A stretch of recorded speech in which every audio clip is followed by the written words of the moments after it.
Study IQ IAS, अब तैयारी हुई अफोर्डेबल। 1984 की दिल्ली और 2024 की दिल्ली में 40 साल का फर्क है, बट इन 40 सालों में एक चीज कॉमन है, वो है खालिस्तानी सिंपैथाइजर्स। दोस्तों, कल दिल्ली के रोहिणी इलाके में सीआरपीएफ के स्कूल के पास प्रशांत विहार में सुबह 7:47 पर एक ब्लास्ट होता है। लोकल रेजिडेंट्स ने बताया कि धमाके से स्कूल के पास पार्क्ड कार्स के शीशे टूट जाते हैं और आसपास की दुकानों के साइन बोर्ड्स भी नुकसाने जाते हैं। अब इसकी जिम्मेवारी KZF यानी कि खालिस्तान जिंदाबाद फोर्स ने ली है। जहां हम एक तरफ मुंबई में 90s अपने आप को दोहराता हुआ देख रहे हैं, दूसरी तरफ वहीं दिल्ली में 80s का कमबैक हो रहा है। खालिस्तानी सिंपैथाइजर्स के रूप में उनका एक इमर्जिंग ट्रेंड देखने को मिल रहा है। अब ये डेवलपमेंट हमारे लिए 3 कॉन्टेक्स्ट में इंपॉर्टेंट है। सबसे पहले इंडो कनाडा डिप्लोमेटिक रो, जहां पे हमने जो कैनेडियन डिप्लोमेट्स थे उनको एक्सपेल करा और कनाडा आज की डेट में खालिस्तानियों का हब है। दूसरा, हमारे foreign affairs minister S Jaishankar ji SCO summit को अटेंड करने के लिए पाकिस्तान में गए। अब ये बात हमें उस बात से लिंक करनी है जब जून 2001 में परवेज मुशर्रफ आगरा के समिट में आए थे और उसी साल के दिसंबर महीने में हमें पार्लियामेंट अटैक्स देखने को मिले। तीसरा, हमें यहां पे ये भी बात समझनी है कि आर्टिकल 370 का एब्रोगेशन और उसके बाद जम्मू कश्मीर में स्टेट असेंबली के इलेक्शंस जिसमें 63.88% का वोटर टर्नआउट आया, ये पाकिस्तान को हजम नहीं हो रहे हैं। अब खालिस्तान जिंदाबाद फोर्स की अगर हम बात करें तो वो एक सिख सेपरेटिस्ट मिलिटेंट ग्रुप है जो आज की डेट में पंजाब और हरियाणा में अलग खालिस्तान राज्य बनाने के लिए लड़ रहा है। इस ग्रुप का मकसद है भारत से पंजाब को अलग करके एक सिख मेजॉरिटी देश का गठन करना। खालिस्तान जिंदाबाद फोर्स का जो समर्थन है, इसकी फंडिंग है, वो अक्सर इसको पाकिस्तान से मिलती है, लेकिन यहां हमें ये समझना चाहिए कि जो फॉरेन नेशंस हैं दूर बैठे इस ग्रुप को सपोर्ट करते हैं, लेकिन ऑन ग्राउंड इस ग्रुप की जो फंडिंग है, इस ग्रुप को जो सपोर्ट है वो पाकिस्तान की ISI करती है। अब ये बार बार अलग अलग तरीकों से अपने मिशन को आगे बढ़ाने की कोशिश करता रहता है, जैसे कि आर्म्स स्मगलिंग, टेरर अटैक्स और प्रोपेगेंडा। दरअसल KZF ने 1980s और 1990s के दौरान पंजाब में काफ़ी वायलेंस और टेरर एक्टिविटीज़ में हिस्सा लिया था। इस ग्रुप के मेंबर्स अक्सर भारतीय सुरक्षा बलों और लीडर्स को निशाना बनाते रहते हैं। हालांकि भारत सरकार के सफल काउंटर टेररिज्म ऑपरेशंस के बाद KZF का जो प्रभाव है वो कम हो गया, लेकिन ये ग्रुप अभी भी एक्टिव है। अब दोस्तों, कल का जो अटैक है उसमें फॉरेंसिक टीम्स और दिल्ली पुलिस के जो स्पेशल सेल के अधिकारी हैं उन्होंने वहां पहुंचकर इस धमाके की जांच करी है। नेशनल सिक्योरिटी गार्ड को भी इन्फॉर्म करके उनको बुला लिया गया है, वो टीम भी इस साइट का दौरा कर रही है और दौरे में हमें पता चला है कि ये जो पर्टिकुलर अटैक था ये क्रूड बॉम्ब द्वारा किया गया। अब क्रूड बॉम्ब यानी कि IED, दोस्तों IED का मतलब है इम्प्रोवाइज्ड एक्सप्लोसिव डिवाइस। ये एक ऐसा बॉम्ब होता है जो तुरंत बनाया जा सकता है और जिसमें लोकल मटेरियल्स का उपयोग होता है। अब IED इसको अक्सर जो आतंकवादी या मिलिटेंट्स हैं उनके द्वारा इस्तेमाल किया जाता है क्योंकि ये इजीली अवेलेबल मटेरियल से बनाया जा सकता है। इनका मेन पर्पस छुपकर या अचानक से हमला करना होता है। IEDs में केमिकल्स, एक्सप्लोसिव्स और ट्रिगरिंग डिवाइसेस इन्वॉल्व होती हैं जो मैनुअली या रिमोट कंट्रोल से एक्टिवेट किए जा सके। और मैं आपको यहां पे बता दूं कि जो हमने इजराइल का पेजर अटैक देखा था, उस पेजर अटैक में भी IEDs का इस्तेमाल ही किया गया था। अब ये बॉम्ब्स में प्रॉब्लम ये है कि ये हाईली डेंजरस और अनप्रेडिक्टेबल होते हैं और कोई भी व्यक्ति इसको बना सकता है। ऐसे में भारतीय गवर्नमेंट के लिए ये चैलेंज है कि ये IEDs का जो बढ़ता हुआ ट्रेंड है इसको कैसे रोकेगा। अब आगे हम अगर बात करें तो एक सफेद पाउडर जैसा सब्सटेंस भी हमें उस साइट पे मिला है जो फॉरेंसिक टीम ने टेस्टिंग के लिए भेज दिया है। दिल्ली पुलिस ने एक्सप्लोसिव एक्ट्स के तहत इस पे एक FIR दर्ज कर दी है और केस को जल्द ही उन्होंने स्पेशल सेल को ट्रांसफर कर दिया, जहां पे अभी NIA, CRPF और NSG सब मिलकर इस मामले की जांच कर रहे हैं।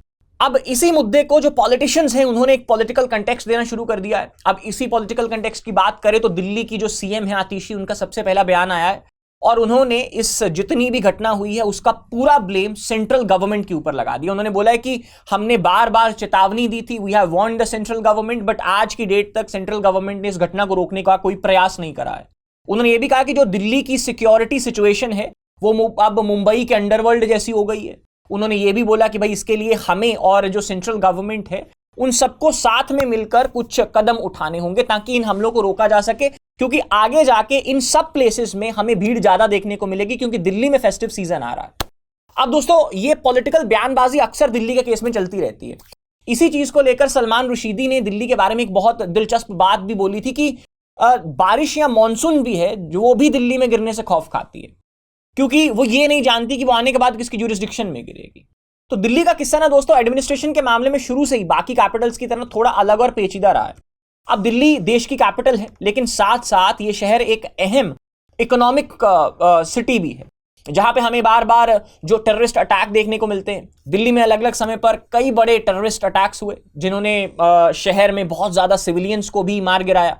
अब ये जो हमले हैं वो दिल्ली की जो सिक्योरिटी अरेंजमेंट है उसके ऊपर सवाल उठाते हैं। और दोस्तों आज के इस वीडियो में ना दिल्ली में जितने भी 4-5 फेमस अटैक्स हुए टेररिस्ट अटैक, हम उन सबको देख के इस सिक्योरिटी सिचुएशन को एनालाइज करने की कोशिश करते हैं। सबसे पहले 2001 में पार्लियामेंट्री अटैक हुआ था, वो सब आपको याद ही होगा। अब इस अटैक के पीछे का कॉन्टेक्स्ट ये था कि पाकिस्तान में जब भी पॉलिटिकल लेवल पे जब भी इंडिया के साथ अच्छे रिलेशंस होने लगते हैं, ये वहां के लोगों को पसंद नहीं आते, या वहां की इंटेलिजेंस सर्विसेज को पसंद नहीं आते, या मिलिट्री को पसंद नहीं आते। बिकॉज पाकिस्तान में जो मिलिट्री है उनकी क्रेडिबिलिटी इस बात पर टिकी है कि भाई भारत एक बुरा नेशन है, हम ही लोग आपको प्रोटेक्ट कर सकते हैं। अब उसी कंटेक्स्ट में हमें 13 दिसंबर 2001 को लश्कर तैयबा और जैश ए मोहम्मद के आतंकवादियों का दिल्ली के ऊपर हमला देखने को मिला। और यह हुआ इसलिए था क्योंकि जून में उसी साल परवेज मुशर्रफ आगरा में समिट करने आए थे। अब इस हमले में 5 आतंकवादियों के साथ साथ 6 सुरक्षाकर्मी और एक गार्डनर की भी मौत हो गई थी। अब इसके बाद आप सबको 2005 में जो सरोजनी नगर में ब्लास्ट हुए थे, वो ब्लास्ट भी इसी टाइम फ्रेम के आसपास हुए थे, 29 अक्टूबर 2005 को। अब वो एक चेन ऑफ बॉम्ब ब्लास्ट था जो दिल्ली के अलग अलग जगह पर एक ही दिन में किए गए थे। सरोजनी नगर के जो ये ब्लास्ट, इसमें लगभग 60 लोगों की जान गई थी। और ये ब्लास्ट उस वक्त के ऊपर भी दिवाली से ठीक पहले हुए थे। और आपको ये समझना होगा प्रेजेंटली जो ये एक चेतावनी दी गई है, ये भी दिवाली और फेस्टिवल सीजन से तुरंत पहले है। उसके बाद साल 2008 में दिल्ली सीरियल ब्लास्ट हुए थे, है ना, जो भी इसी लगभग सितंबर अक्टूबर के महीने में हुए थे। और उस वक्त के ऊपर ये करोल बाग वाला एरिया था, दिल्ली का सीपी वाला था, जीके कॉलोनी थी, है ना।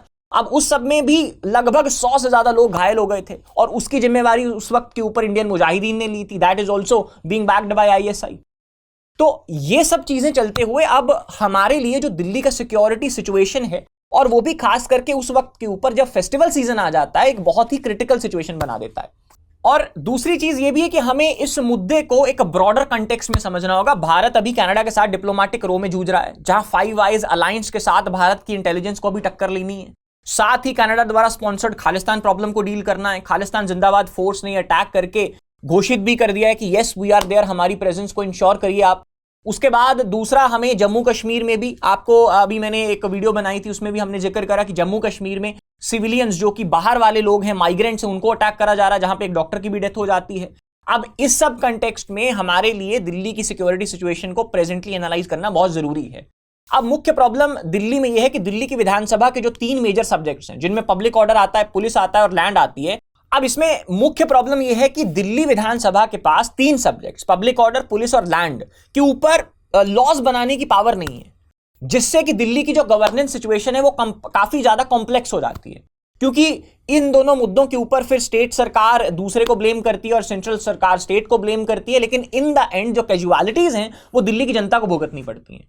अब दिल्ली एक यूनियन टेरिटरी है जिसमें इलेक्टेड गवर्नमेंट के पास हेल्थ, एजुकेशन, ट्रांसपोर्ट जैसे सब्जेक्ट्स का कंट्रोल है, लेकिन law and order, land, police पर सेंट्रल गवर्नमेंट का कंट्रोल है।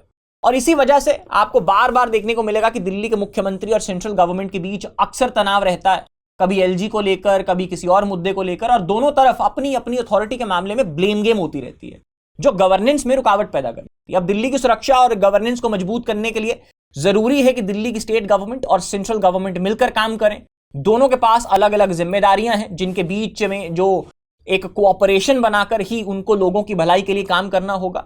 एंड लॉ एंड ऑर्डर जो सेंट्रल गवर्नमेंट के हाथ में है, और एजुकेशन और हेल्थ जैसे सेक्टर्स जो स्टेट गवर्नमेंट के हाथ में है, इन दोनों में एक कोऑर्डिनेशन बनाकर लोगों की सेफ्टी को इंश्योर करना होगा। और ब्लेम गेम दोनों को बंद करनी चाहिए, ताकि एक पॉजिटिव कोऑर्डिनेशन के साथ दिल्ली के लोगों को सिक्योरिटी और फायदा मिले।